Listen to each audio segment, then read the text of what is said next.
So in this video, I'll be looking at how to import the geometry into Pyrosim. Um, so for the homework assignment, we gave you the DXF file. And so that's the file that comes from Revit, which typically architects will use to design their buildings and also the other engineering fields. So you can either come up here or go over to the menu and import that. Best thing to do is just copy and paste wherever you put it into here.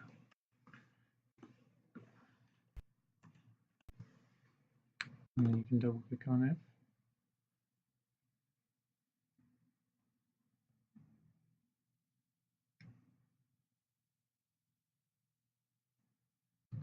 So the first thing to note is that the size of your model is roughly correct. This can cause a lot of big issues if you improperly set up your units.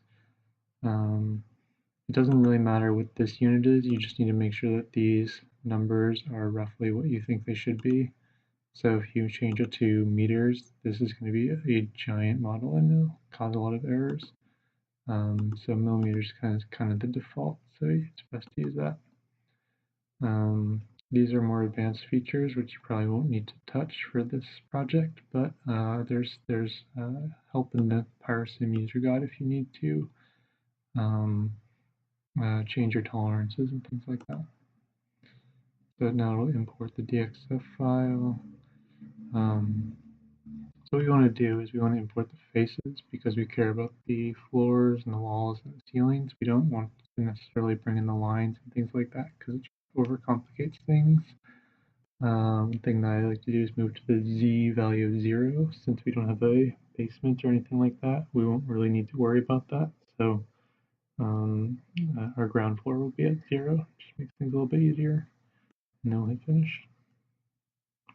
You can also use that Z value to change it if you know the exact elevation of the building. That's important to you. You can use that there.